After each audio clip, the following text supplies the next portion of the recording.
Our winter storm, yes, our winter storm in the Northeast is making its exit tonight, east of New England. Meanwhile, the absolutely never ending winter storm warnings and blizzard warnings continue in the West. And it's mind boggling what's been going on in terms of the amount of snow that they've been getting out there, and they've got another round to get through tonight. We have our own next storm system that's going to be heading for the Ohio Valley, Great Lakes, and Northeast, complete with severe weather in the south. We're going to talk about that and a little bit of long range tonight on the Joe and Joe Weather Show, which is, of course, brought to you by Omni True Value. Excuse me. Hardware. I'm at Omni Landscape and Garden Supply at 1226 North Wellwood Avenue in beautiful downtown West Babylon. Save and a beauty. Yes, in southwest Suffolk County, serving the entire New York, New Jersey, Connecticut tri-state area, and especially on Long Island, particularly the North Shore, where snowfall amounts were over 5 inches in a lot of places. There's a bit of a refreeze issue tonight, so you might need salt. And if you're thinking about spring, they've got topsoil, mulch, and sand, and whatever else you need. So head over to Omni 631-756-1125, where they have the best prices anywhere. The website is Now I can say it. OmniTrueValue.com. Good evening, Joe. Good evening, Joe.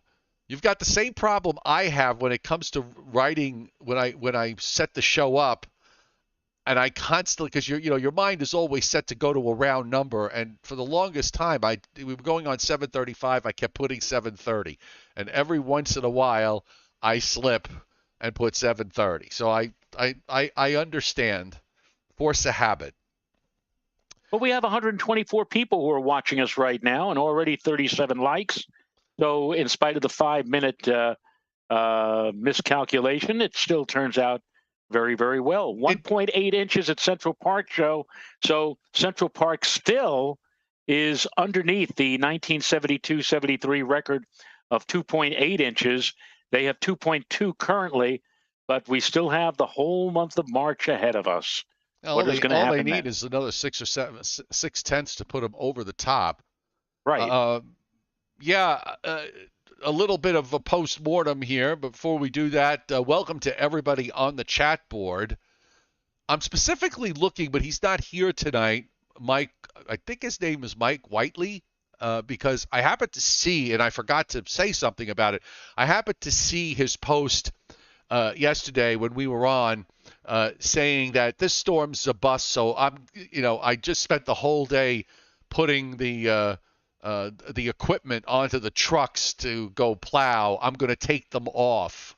And I wanted to find out if he did, because if he did, or he did take them off, I just wanted to find out whether he put them back on. But I'm guessing he was on the chat board last night, Tom. Pay attention. So maybe all that extra work left him exhausted, and he's asleep in bed. I don't know, just kind of curious about that. But I have to tell you, from the standpoint of a forecast yesterday, not to toot our own horns, but we're going to. But you and I have been doing this for a long, long time, 40 plus years for both of us. It's and snow forecasts are very, very difficult. You're never going to get it all right. But that forecast that we both put out, which were very, very close, if not identical, was about as good of. I'm proud of it, and I'm rightfully so. I mean, it was as good a forecast, I think, that I've made in many, many years. Nailing just about every area and getting the ranges and the amounts right. Even cutting Long Island in half in the right spot to get the higher amounts on the North Shore. So I was very, very pleased with that. I always look at this, prior to a storm and saying, what did I miss? Because I know tomorrow there's going to be something that cropped up that I didn't see or didn't mention. But I have to agree with you. This was about as good a forecast that we've put out in quite a very very long time. There was really nothing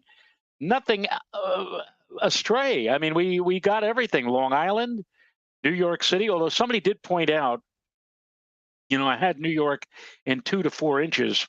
Everybody around Central Park. Oh, everybody around them got 2 to 4. So I was wondering about that 1.8.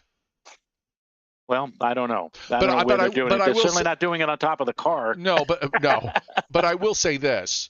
I've noticed over the years that in the month of March, in particular, as you get deeper into the month, if you get a snow event in mid March and beyond, and probably I guess this might even qualify, being that we're at the very end of February or early March. You get a lot of situations where the city gets very little at the park, and I think it has to do with a combination of the strengthening sun angle and I think the heat island effect of Manhattan Island, which is probably minimized to a large degree in December, January, and through a good chunk of February. Uh, Kind of acts as a shield, where I could I could rattle off a bunch of storms where New York City might have gotten 3 or 4 inches, and then you go just outside, you go to the Bronx, you go to North Queens, you go to Long Island, Nassau County, you go to southern Westchester County, and the amounts are double and sometimes triple what's measured in the city. So I think it has to do with the heat island, and it has to do with the sun angle, and heating up, probably heats up that landmass an extra couple of degrees, and that helps to hold the accumulations down. That's just a theory on my part.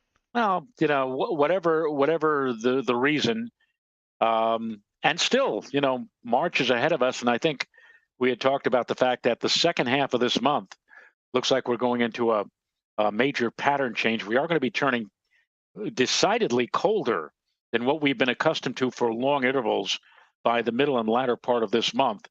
And then the question arises, can we manage to get some kind of a disturbance to interact with that cold? And if we do, well, then Yeah, we will not have an all-time record at Central Park for the least amount of snow, but we'll see. well, there's certainly time for something else to happen, and I think you'll have the pattern that's going to be decent enough to pull it off. It's just a matter of whether it comes together or not, because it'll find every which way from Sunday to not happen. But anyhow, let's go to our first map of the night, and that is, of course, the watches and warnings map, because someday, maybe tomorrow, there might not be winter storm warnings and blizzard warnings in the western part of the United States. This is almost lasting as long as that 2 weeks of rain. I don't know if you saw, I actually have watched some of the evening news tonight, and saw a couple of pieces that were put together with regards to the snow up the mountains in LA. And it was just mind-blowing how much snow they've gotten. And I was reading some of the forecasts for tonight in the areas where they have blizzard warnings in the Sierra Nevadas, and the winter storm warnings that are up for the mountains to the north and east of Los Angeles. I mean, a lot of these areas are going to put down another couple of feet on top of what's been 5 to 7 feet that's fallen in the last week or so. I mean, this is just nuts. It is. It's been crazy. That just doesn't want to stop. And I think it all adds up to the complete and total erosion or collapse of an almost 3-year La Nina. I mean, as soon as that thing started, it was almost as if it had a very rapid leak in a balloon in December and January. And that was the main reason why NOAA, when their long-range winter forecast, assuming that we were going to have another La Nina winter, said that there was going to be a continuation of drought conditions and very dry conditions out in the western United States. And of course, that has not happened to any degree. In fact, it has been 180 degrees in the opposite direction they've had more snow and more rain this winter, and even for God's sake, in and around the vicinity of Los Angeles. What are you going to say? What are you going to do? Well, we've got winter storm warnings also up in Arizona. I noticed that Tucson, they're going from 1 to 3 inches in Tucson. That don't happen too often. No, it doesn't. And It they're does not. they're they're going for a couple of feet in Flagstaff. Also, heavy snows in southern Utah. A lot of winter storm warnings there. Southwestern Colorado, winter storm watches up for western New Mexico again. We also have winter storm warnings for. I'll do it again because I messed it up yesterday. Southern North Dakota and northern South Dakota. Yeah. Winter weather advisory surrounding that. And in the Northeast, what's left of this winter storm from last night and this morning, where it snowed in New England for a good part of the day. It's still snowing up in Maine. We've got winter storm warnings still up for the coast of Maine and back down into New Hampshire. Advisories to the north and northeast of those warnings. Those will run out during the overnight period once the snow is done, and we can check out on the satellite what the secondary developed. It's out way to the east. The old primary, there's still a feature on the map representing the old primary and the upper trough with it, and that's why we've had this sort of extension of precip today in southeastern New England and on up into northern New England, even back to Connecticut. And there was one last band that moved through early this afternoon over parts of central and eastern Long Island. So it's taken a while, but we should start to see improvement tonight. And I thought, Joe, that we're going to see temperatures that are probably going to try to get down below freezing, and inland areas will probably try to get down into the 20s.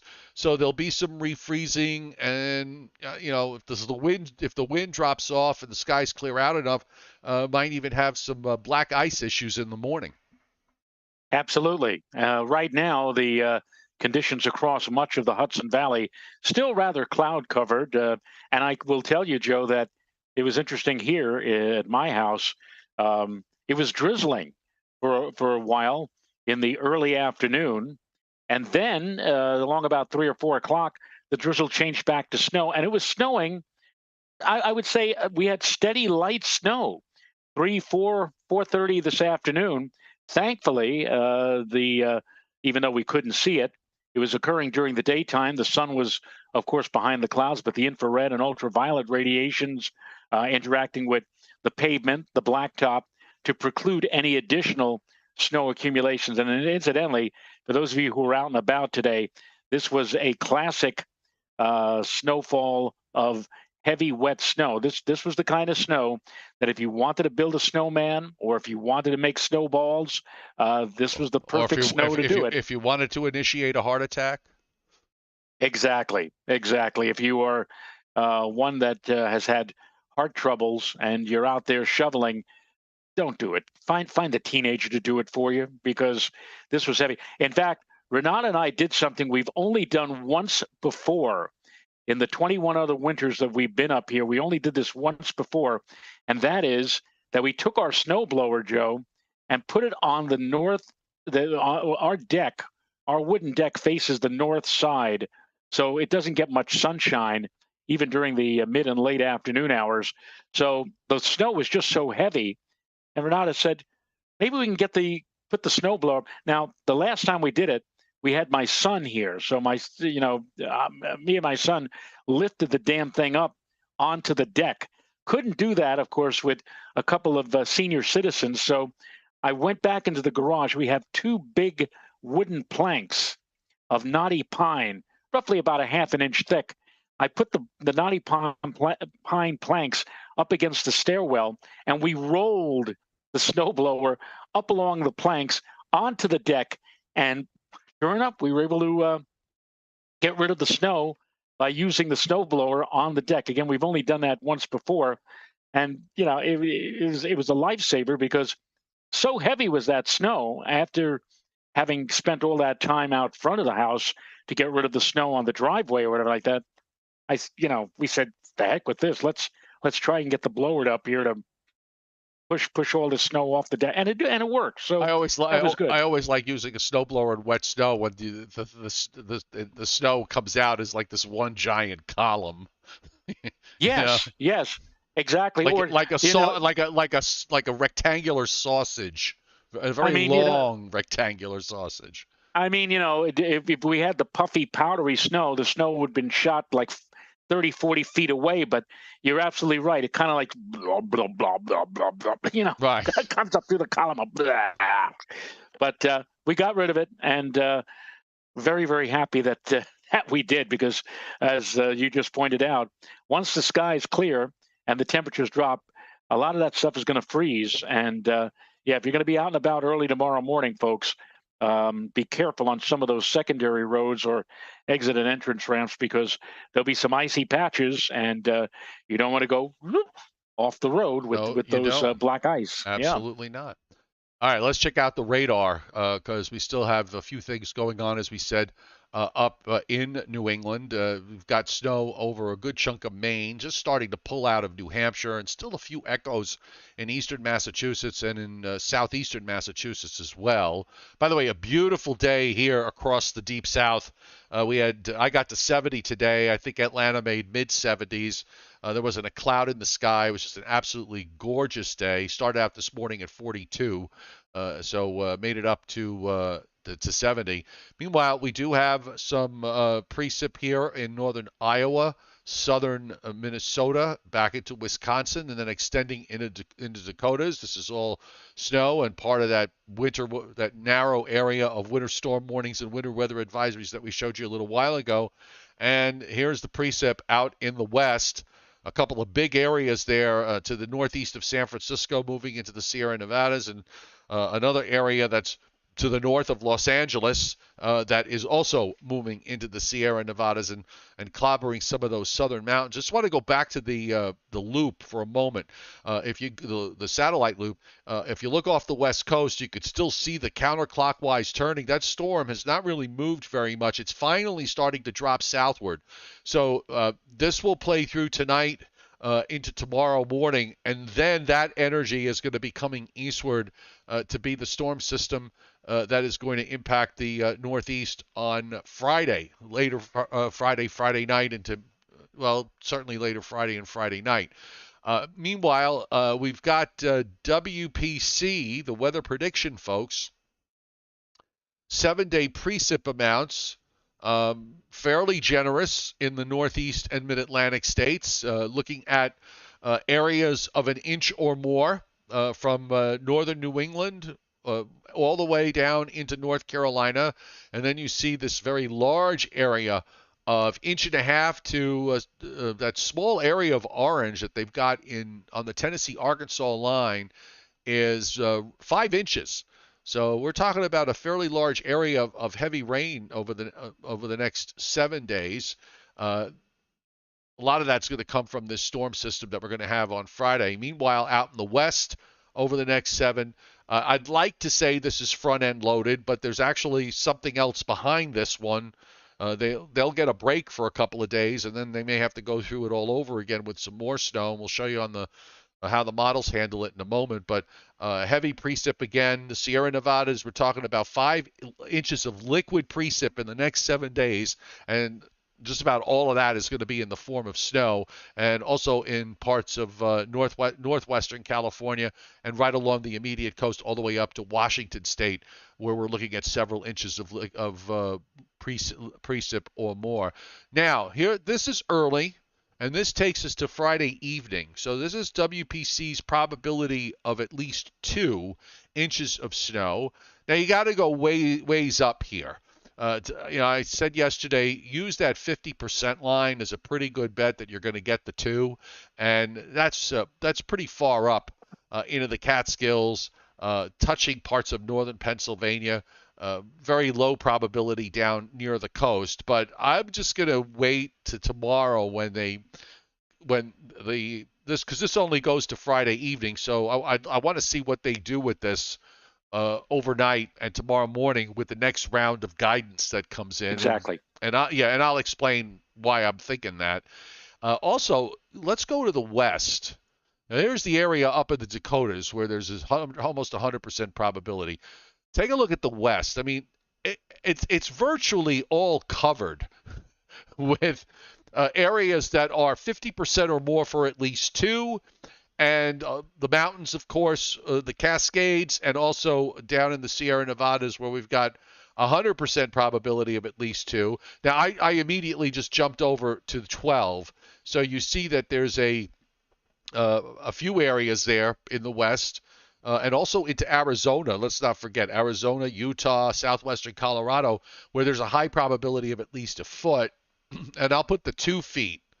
So an additional 2 feet. You can see where the high probability is at one circle there of 50% probability of another 2 feet of snow there in that small portion in the Sierra Nevadas. And on the long range, now WPC today, I thought this was kind of interesting because it was going a little bit against the guidance to an extent.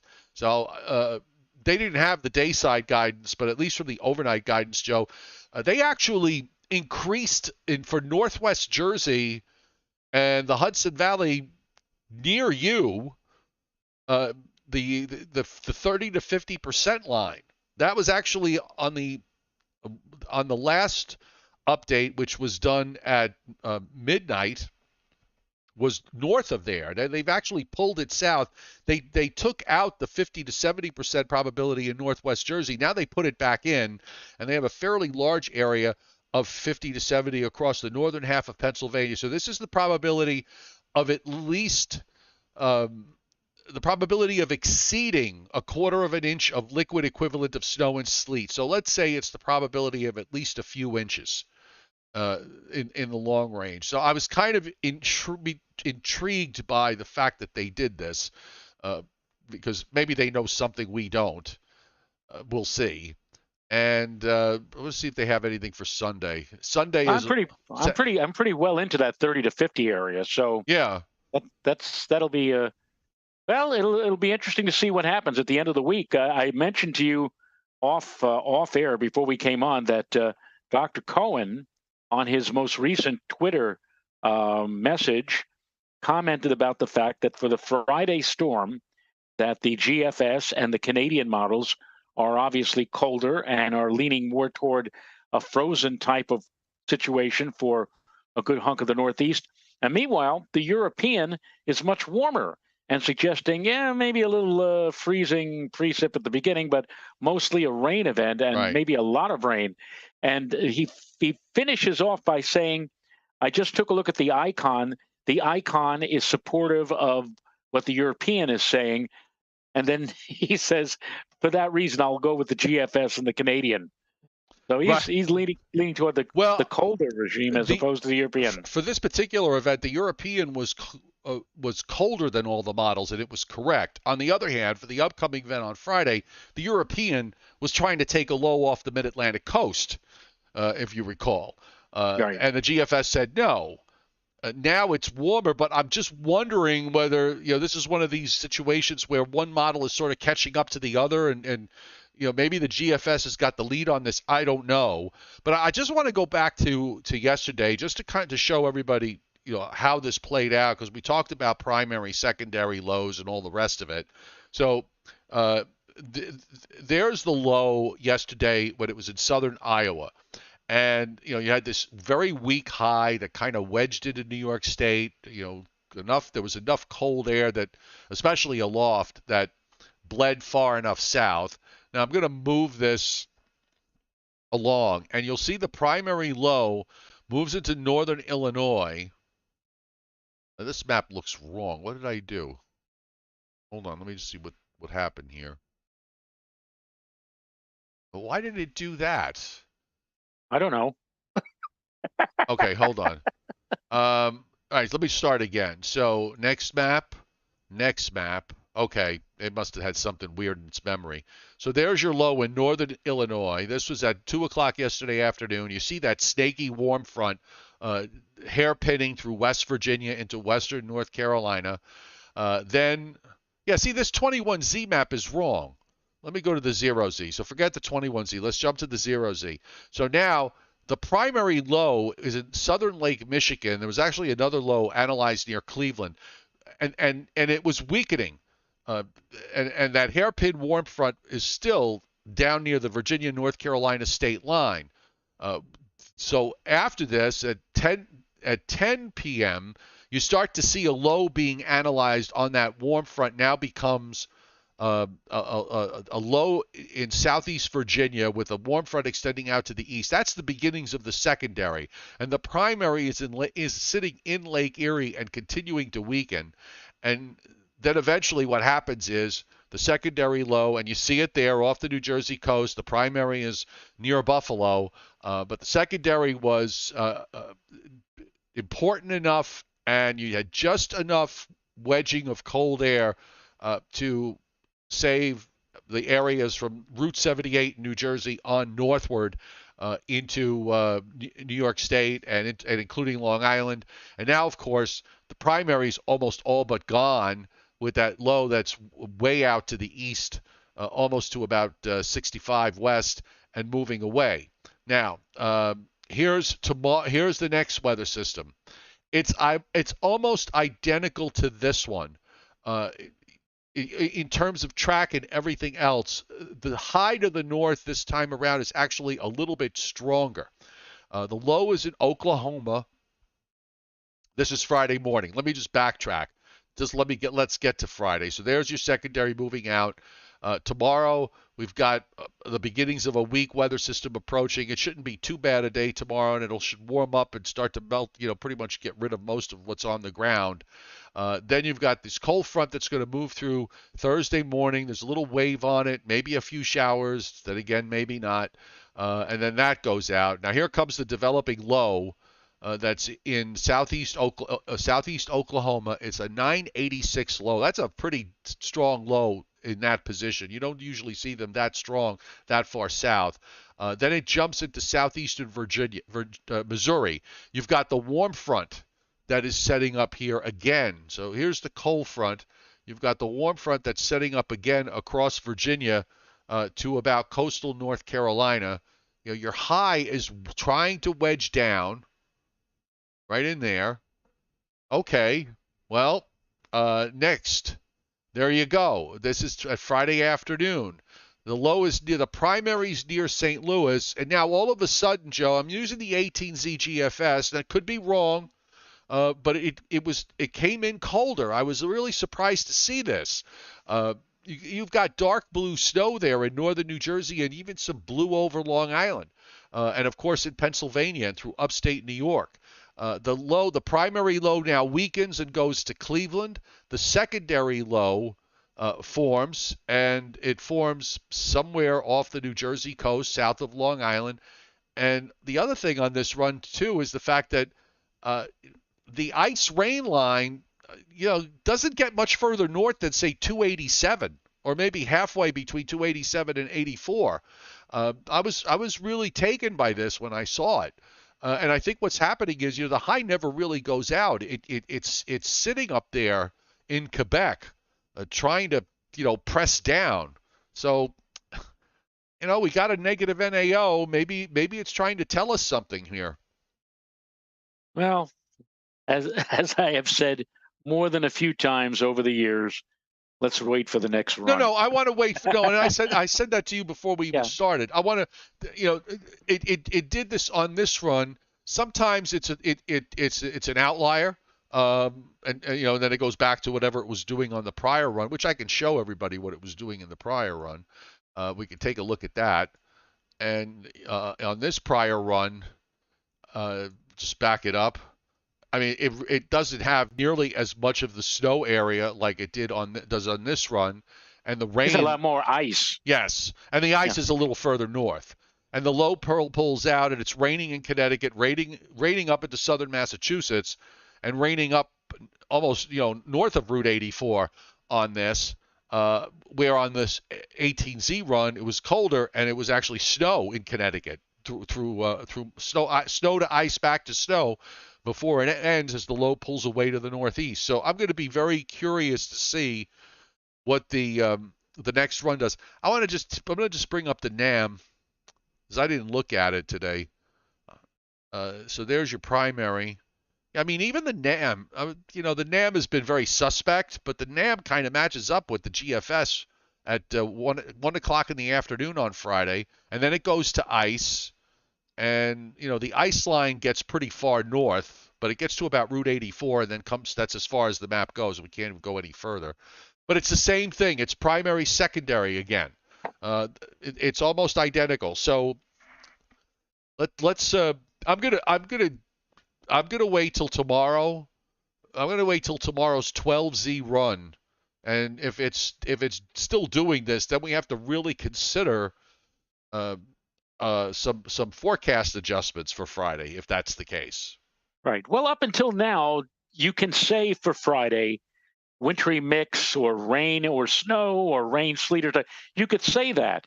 Tomorrow, when you're now within 48 to 60 hours of the event, now you have to start saying, all right, we have to be a little bit more specific than just broad brushing it with.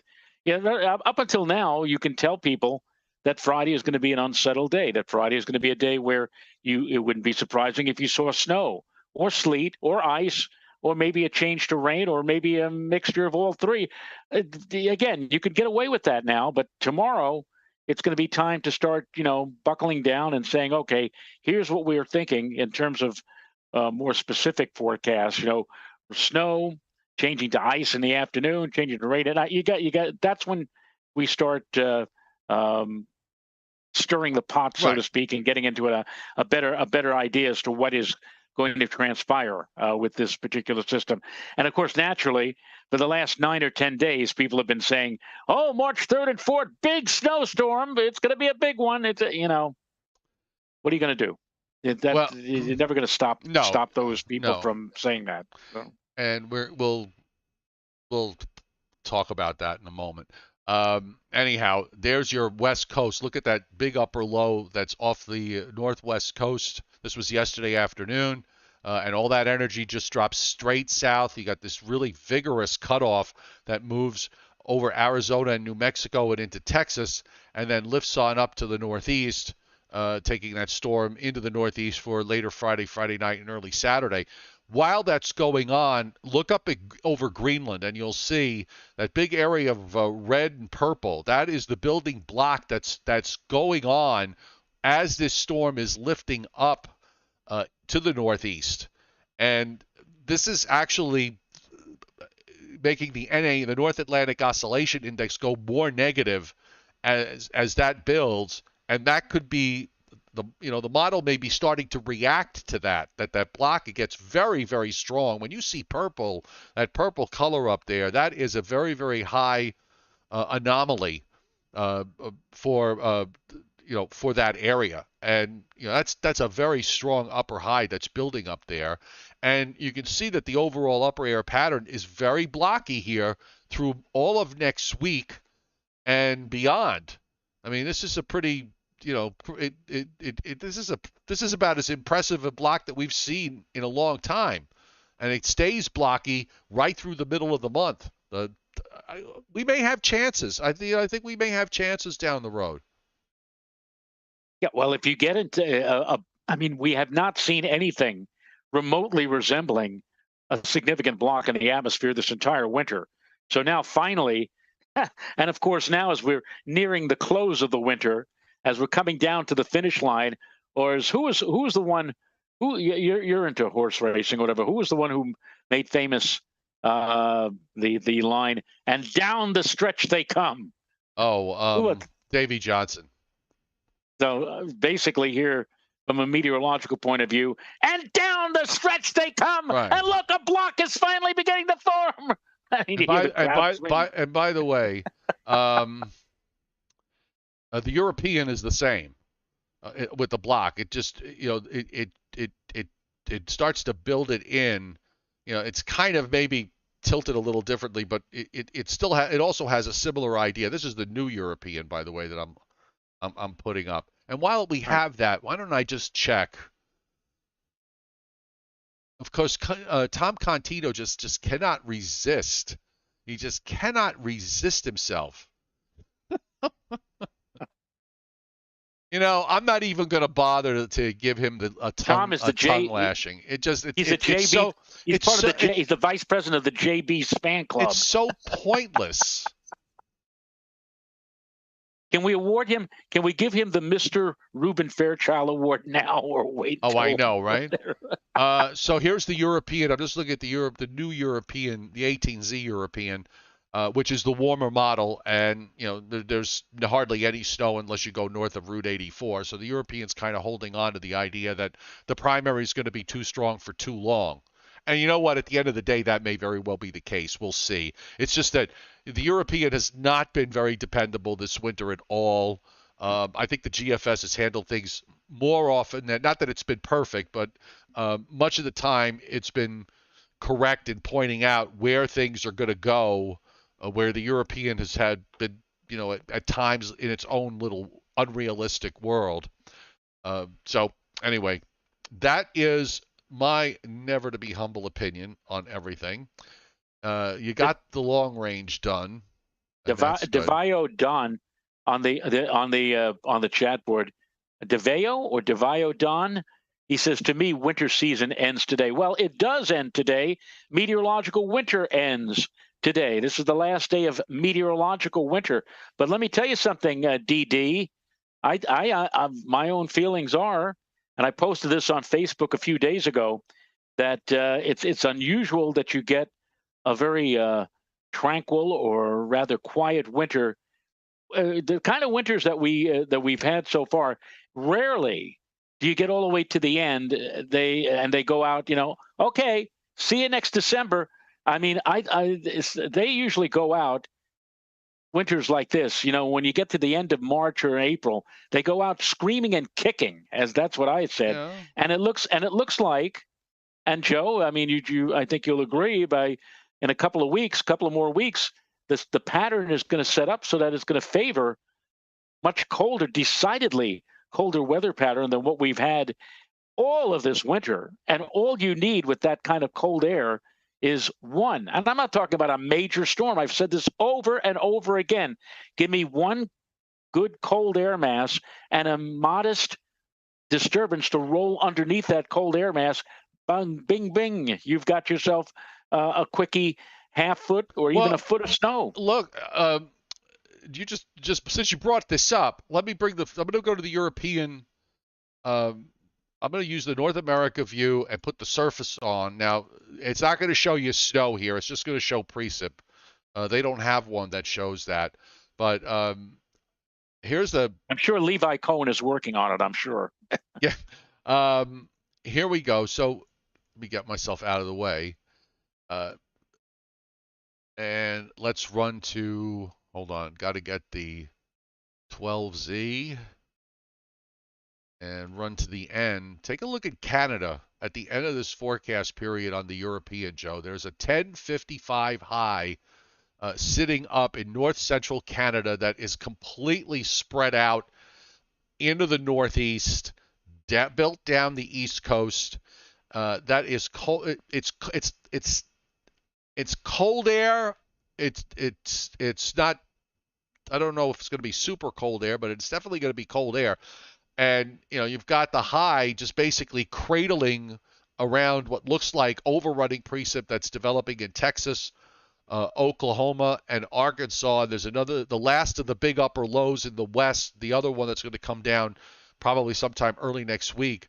That is what's sitting in southwestern Arizona late next week. There's energy there in the southern stream.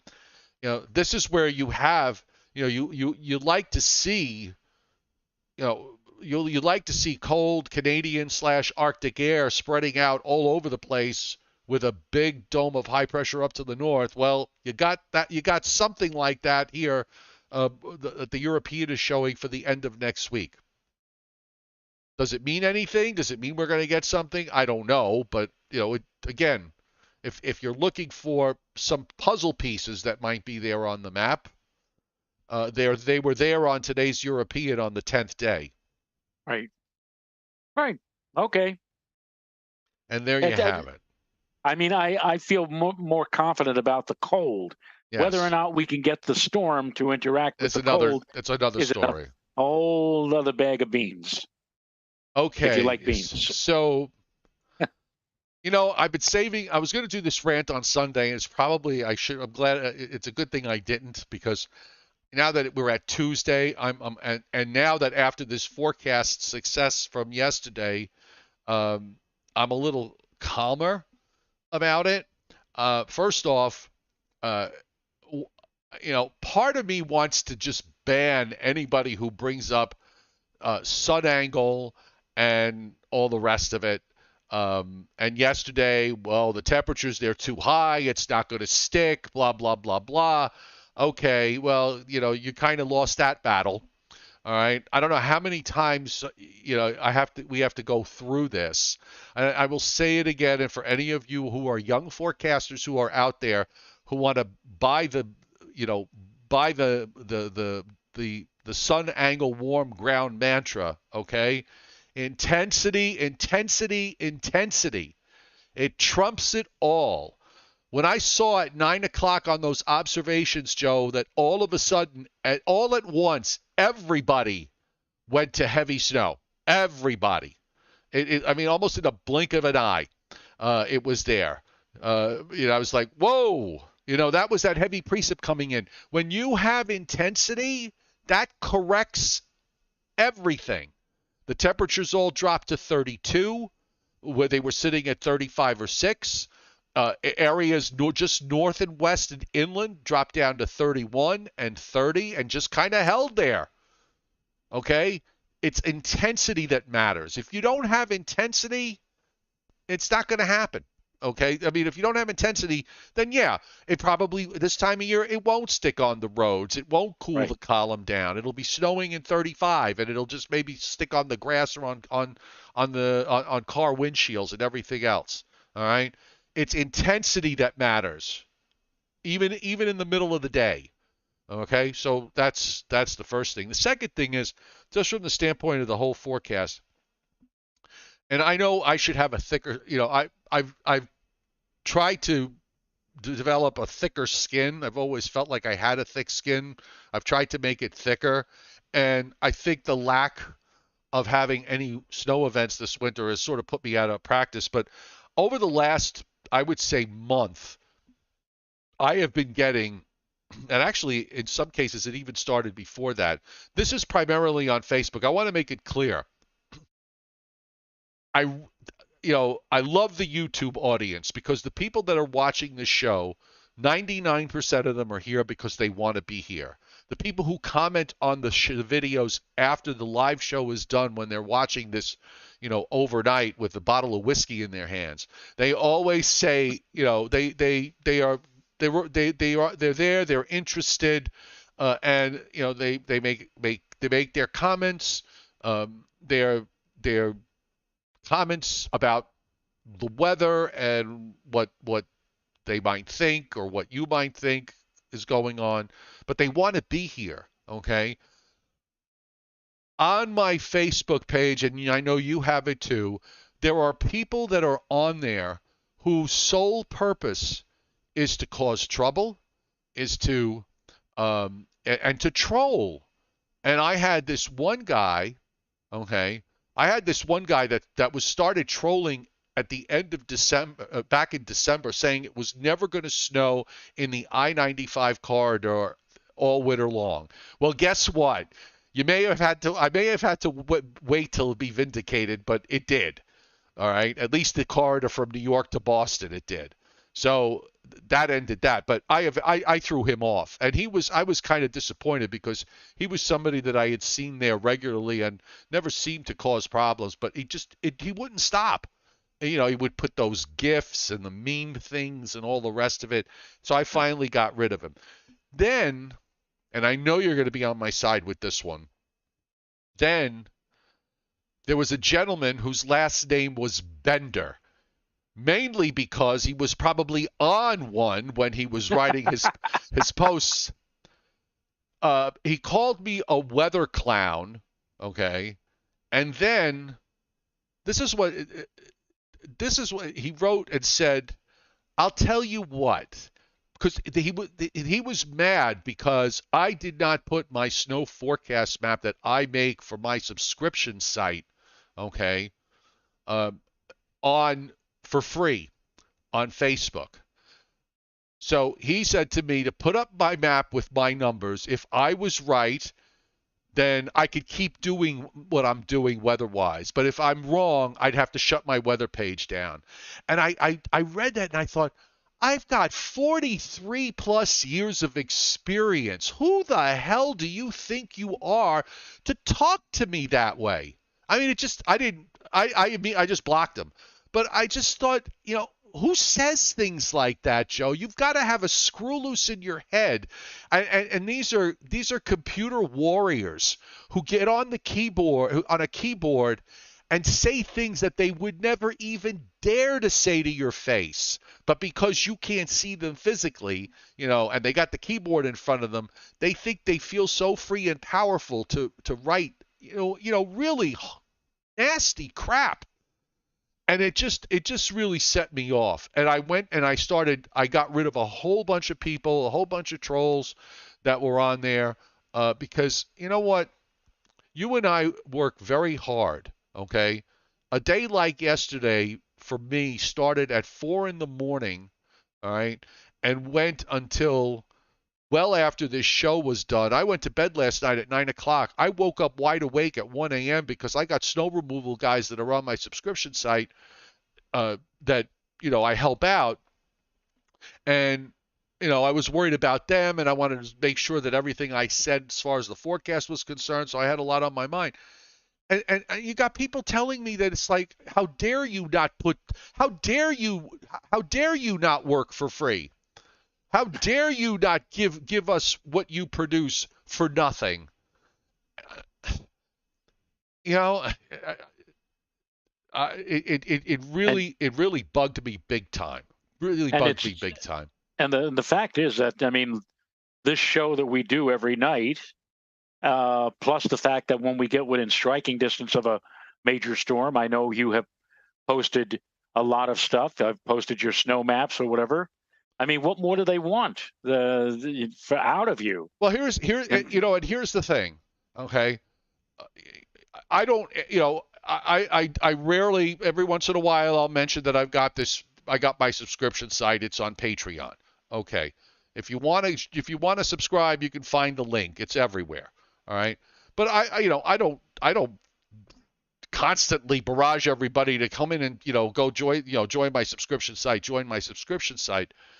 But the idea that you would ask somebody to work for free, and we're talking about a couple of bucks a month here. For some people, it might be a little bit more because they want more from, they need more from me, and I'm glad to do it.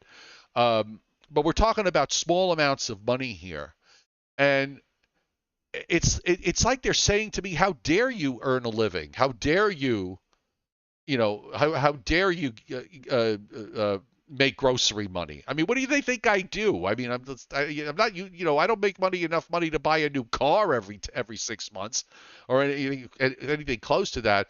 But that's not even the point. The point is, it's your work. You created it. You have a right you have a right to expect some compensation for that work. And to tell somebody that they don't, I mean, would I ask that person to say if that person's profession was that they did landscape work? Would I go to them and say, you know what, I want you to come and landscape my entire house, and I'm not going to pay you a cent. I want you to cut my grass and not pay you a dime. I want you to shovel the snow on my off my property, and I'm not going to pay you, okay?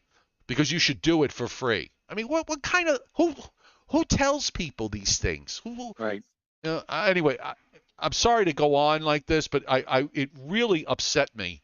It really upset me because I know how hard I work. I know how hard you work. This show requires our time. We're here every night at the same time. I do 2 other videos during the day. I do my website posts. It's all there for free. What more do you want? Well, you brought up a lot of good points. I mean, for example, I mentioned frequently of late, Dr. Judah Cohen, and if you look at his Twitter page and read his comments, he'll sometimes leave you like, hanging. Like, do you really want to know what I think about this upcoming storm? Read my blog. You go to the button and try to read the blog. Oh, and There's a that'll only paywall. cost you.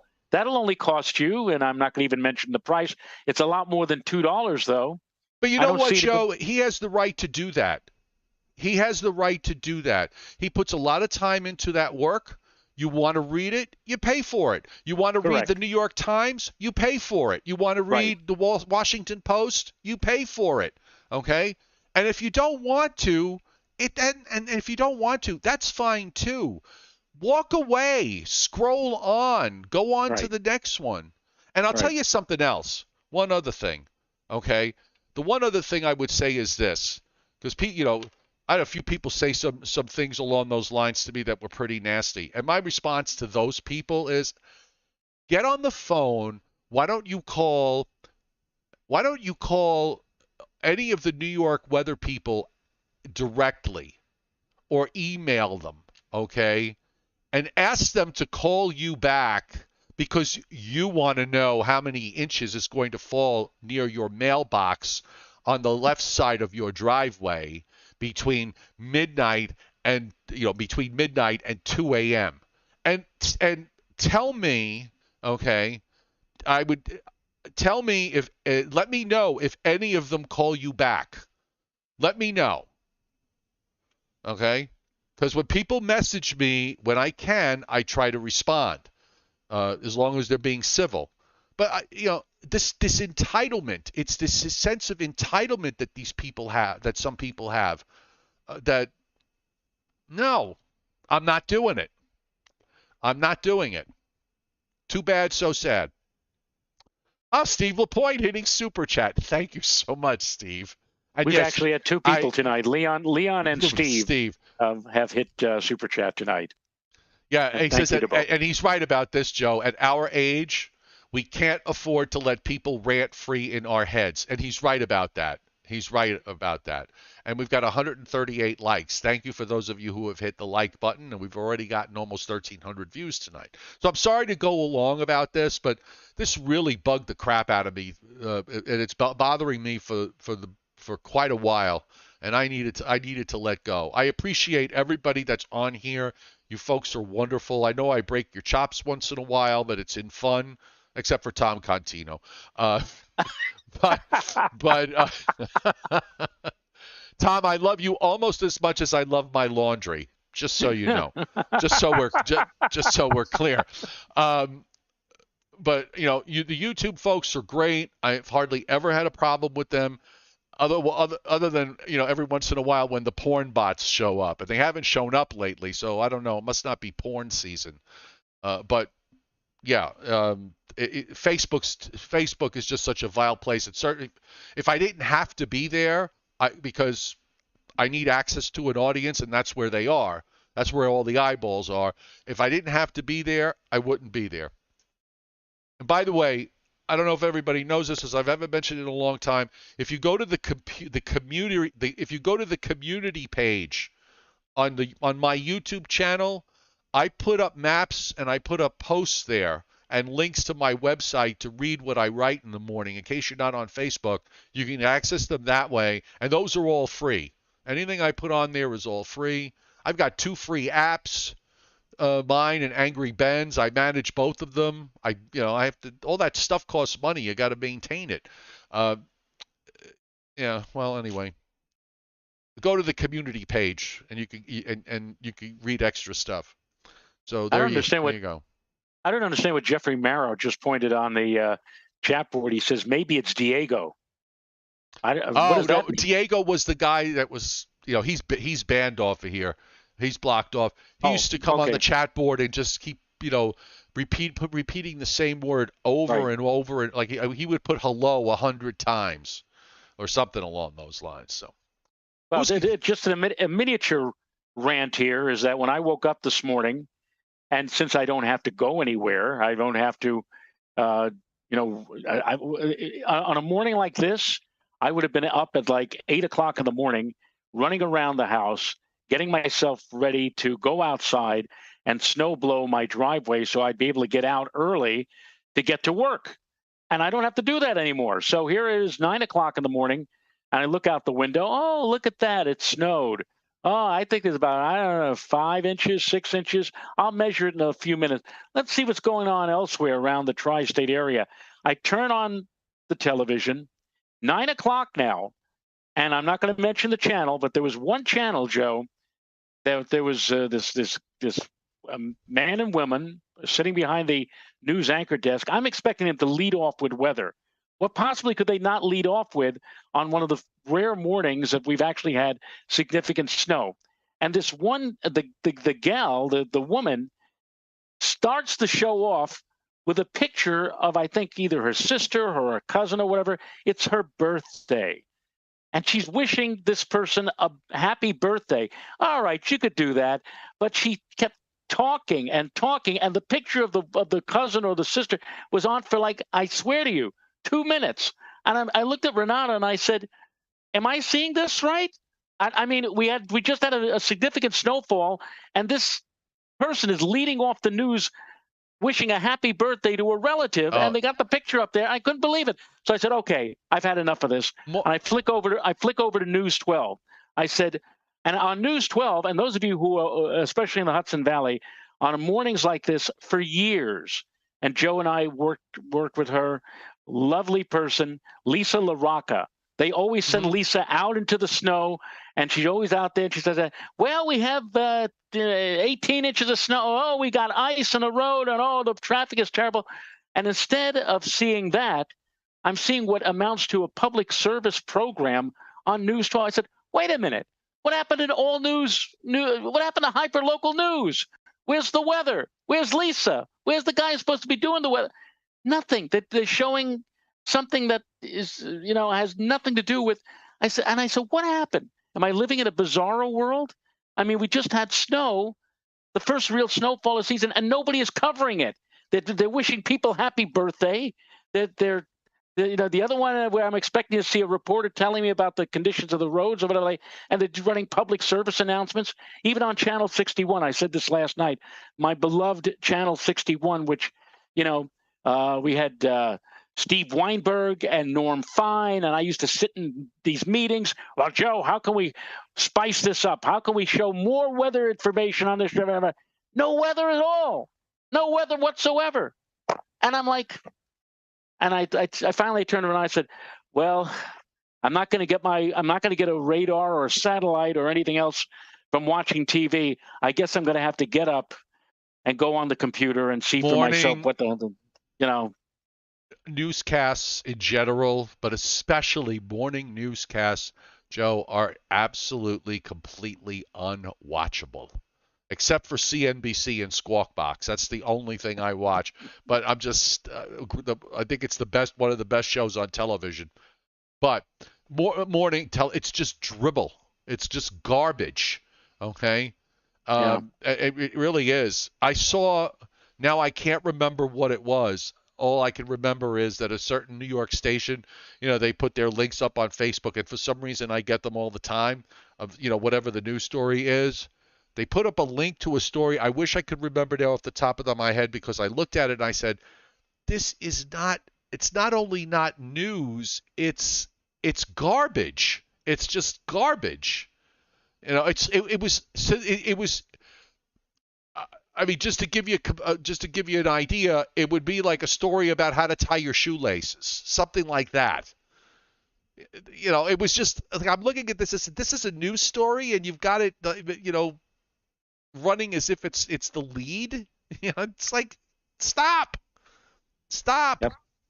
Robert Russo hitting super chat, and of course Steve LaPointe, who is wonderful because he's the like monitor. I need that because I need to be reminded. He just reminded to me that we have 175 likes, so we only have 25 likes to go to get to 200. So if you like the show, hit the like button, because Joe and I love when we go above 200. Now, which of us has Briller Jeopardy? Because haven't done it for a few days now. And I don't think I have it. I think and Gary Brown was, who's one of my Patreon members. He watches the show in the morning, so he puts the answers up in on the Patreon platform, which is fine. But he plays along, and he was asked, yes, where's Spiller Jeopardy? Okay, well, I got it here. So here's our category tonight, folks. Fasten your seatbelts and play along. It is the average low temperatures. Okay, the average low temperature for the month of February for the following cities. The first city tonight, Joe, is Jacksonville, Florida. Jacksonville, Florida. average low temperature for what now? For February? For the month of February for Jacksonville, okay. Florida.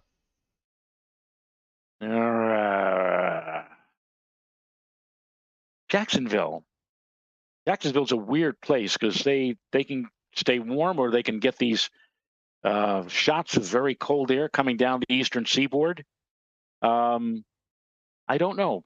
53? I'd say 53. Keith James II has double nickels.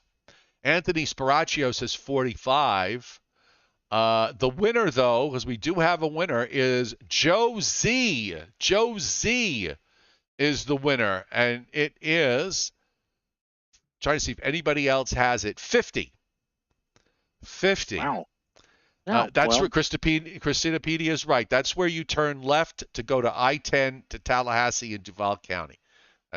Yeah, exactly. You take I-10. I would take 75 down to I-10 and then just go straight on I-10 to 95, and I'm in Jacksonville. Okay, next. Kansas City. Kansas City. Just Kansas City. Thing. I would have to say 40.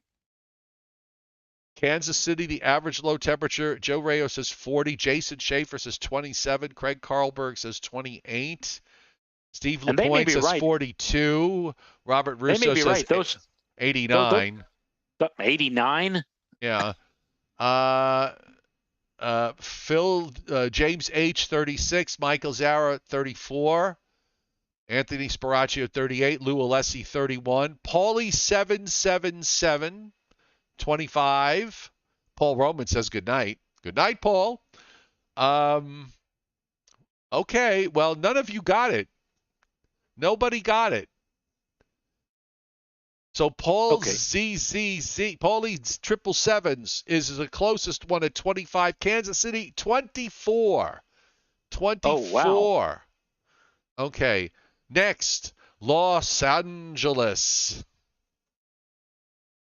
Well, I mean, if they're this February, they've probably been like 20 degrees below normal. Los Angeles should be normally like, something like, I don't know, 60 degrees or thereabouts. Craig Carlberg says 47. Christinapedia says 75. The low temperature, okay, the low temperature. Trish Spiraccio, who I was married to, the other Spiraccio that's on the board tonight. I'm sorry, where is he? Anthony. I'm sorry, Anthony. I just had a senior moment there. And good night to DeVeo Don. He says, buenas noches and boninis. And hasta lumbago. Yes. 47 for Craig Carlberg. 64 for Keith James. Tom Contino at 62, James H. at 54, Christopher Bear at 54. This thing is scrolling so quickly. Oh, my word. Took a big jump. We have a winner. We do have a winner. Just want to make sure we don't have another winner. Patrick Darcy is one winner, 50. For Los Angeles. And Paulie 777 coming very close at 51, but it is 50. Next, Joe, is Miami Beach. Oh, well, Miami, for them, unseasonably cold is like, in February, it's probably like 40 degrees. I'll say Miami 60. James H. says 67. Joe Lopresti 61.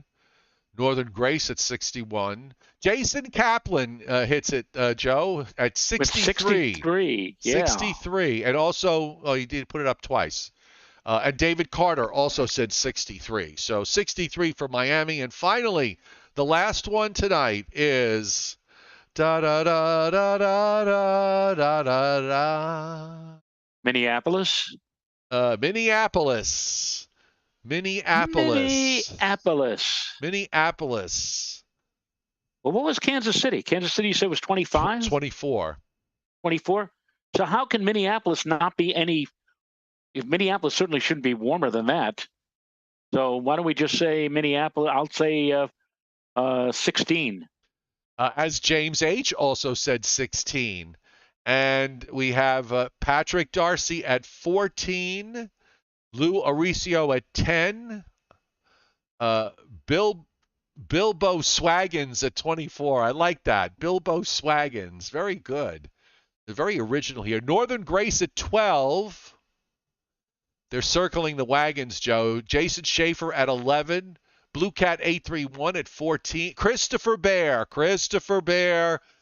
You are the winner at 13. 13 for Minneapolis. Sounds reasonable. 12 more likes to 200. Do you have? Please get us over to 200 so we can shut the show off. We will end the show the minute we hit 200. We're at 188. So if you want us off the air, make us go away. Just get us to 200. Thank you. Mark G hitting super chat. Thank you so much, Mark. Most appreciated. Just popped up on the board. Hopefully they only got you once. And I think Robert Russo also hit super chat tonight. Thank you, Robert, if I didn't say before.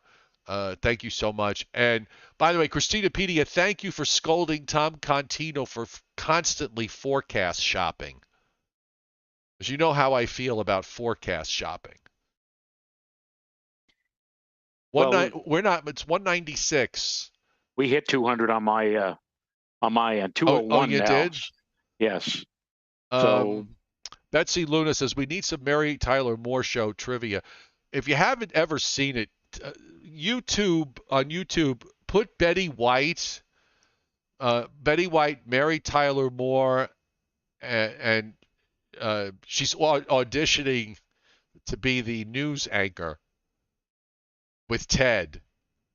She's reading a story about a mudslide in Alaska. It is one of the funniest. It is one of the funniest things that I've seen. It's just brilliant. She was great. I loved her as Sue Ann Nivens. And for the first maybe 8 or 10 years that I was doing the weather for News 12 Westchester on election night, and for whatever reason, Joe, they used to hold me on election night until everything was done. And the reason is my news director said, well, we need you in case something drops out, in case they don't have a SOT, right, or sound on track or whatever. He said, you're the accordion. You will be the one who will kill off the time until we can fix whatever we had to fix. And I was annoyed at this because they sent the sports guy home. They sent a few people home on election night. I'm saying, and here I am stuck until sometimes 1:30 or 2 o'clock in the morning doing the weather for God knows how many people are watching at that hour. But in any case, I had fun. For the first 8 or 10 years, there was an episode of Mary Tyler Moore. It was the very first season. Many of you probably remember. It was election night. There was a big snowstorm. Ted was getting ready. Ted Baxter was getting ready with the election show. And then all the power went out. All the teletypes went out. No phones available or whatever. And they were stuck. It was for the mayor of Minneapolis. Turner 85, Mitchell 23. And that's how they ran it all through the overnight until finally the next morning at 6 a.m., Chuckles the Clown, who's coming in to do the morning show for the kids, finally made the announcement, the official announcement as to who was mayor of Minneapolis. But who won? For the first, actually, it was Mitchell was the one who won, not Turner, even though initially he had 85. But for the first 8 or 10 years on News 12, on election night, on the last weather cast that I did of the night on election night, I showed a map of the United States and I showed like maybe a frontal system and a low and high thing, and I put at 2 spots on the map Turner 85, Mitchell 23.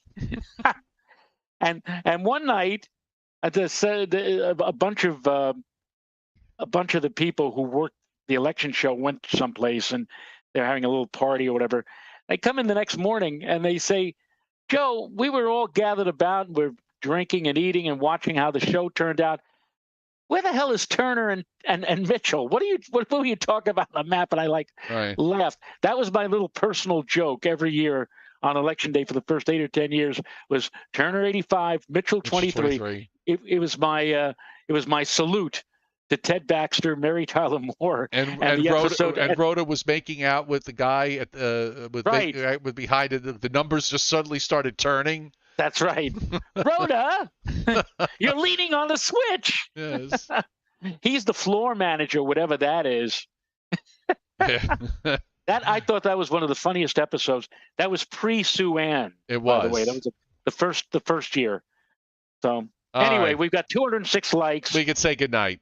Good night, everybody. So we'll be back tomorrow night at 7:35 p.m., folks. Thanks. Have a great night. We'll see you tomorrow. Bye. Bye.